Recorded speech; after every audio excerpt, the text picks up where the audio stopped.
दोस्तों, ये हरियाणा की राजनीति का इतिहास रहा है कि नौकरी व तबादलों को लेकर विधायक, मंत्री और अधिकारियों के पास कभी भारी भीड़ जमा रहती थी।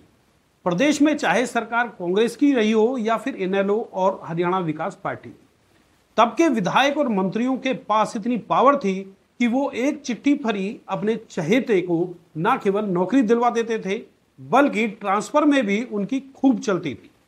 ट्रांसफर और नौकरियों को लेकर विधायक और मंत्रियों के चारों ओर हमेशा जमावड़ा रहता था। लेकिन पिछले 10 सालों में हालात और तस्वीर पूरी तरह से बदल गए हैं। जब से बीजेपी सरकार अस्तित्व में आई है, तब से नौकरियों और तबादलों को लेकर ऑनलाइन नीति के बाद विधायक और मंत्रियों की तमाम पावर खत्म हो गई है।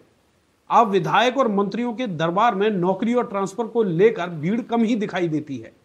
हरियाणा में अब नौकरी और तबादलों को लेकर पूरी तस्वीर अब एक अलग ही दिशा में चल पड़ी है।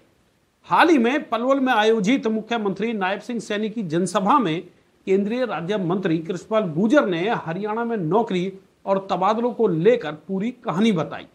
गुर्जर ने 1996 में बंसीलाल और चौटाला सरकारों की कार्यप्रणाली का जिक्र मौजूदा भाजपा सरकार के तौर तरीकों से किया तो सभी हैरान रह गए। आपको भी बताते हैं कि कृष्णपाल गुर्जर ने किस तरह से हरियाणा के इतिहास में तबादलों और नौकरियों को लेकर अपनी बीजेपी सरकार की तुलना में विरोधियों को आईना दिखाने का काम किया। दोस्तों नमस्कार, मैं हूं संजय कपूर और आप देख रहे हैं सिटी मेल न्यूज। केंद्र की मोदी सरकार में लगातार 3 बार से राज्य मंत्री की कुर्सी संभाल रहे कृष्णपाल गुर्जर को जब पलवल जनसभा में अपनी बात कहने का अवसर मिला तो उन्होंने राज्य के विकास की बात तो कही ही, साथ ही हरियाणा की तबादला और नौकरी नीति पर भी मनोहर और नायब सैनी को खूब सराहा। गुर्जर ने भरे मंच पर मुख्यमंत्री के सामने कहा कि 1996 में जब वो हरियाणा मंत्री थे, तब नौकरी और तबादलों को लेकर उनके पास हर समय भीड़ लगी रहती थी। वो जिसके लिए चिट्ठी लिखते उसे नौकरी भी मिलती और तबादला भी हो जाता। तब विधायक और मंत्रियों की गजब की पावर थी। लेकिन जब से हरियाणा में मनोहर और नायब सैनी की सरकारों ने नौकरियों और तबादलों को लेकर ऑनलाइन पॉलिसी बनाई है, तब से सब कुछ पारदर्शिता में बदल गया है। अब उनके पास ना तो नौकरी मांगने वाले लोग आते हैं और ना ही तबादला करवाने के लिए लोगों की भीड़ जमा होती है। एक तरह से उनकी पावर खत्म हो गई है।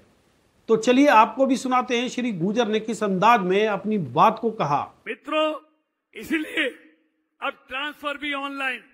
जब मैं 96 में मिनिस्टर होता था, आदरणीय नायब सिंह जी सुबह से शाम तक हजारों टीचर हमको घेरे रखते थे ट्रांसफरों के लिए, नौकरियों के लिए। लेकिन आज ईमानदारी से कहता हूं, आपकी और मनोहर जी की सरकार आने के बाद आज हमारे पास कोई टीचर, कोई आदमी ट्रांसफर के लिए नहीं आता। सारे संतुष्ट है, कोई नौकरी के लिए नहीं आता। ऐसा सिस्टम आपने कर दिया।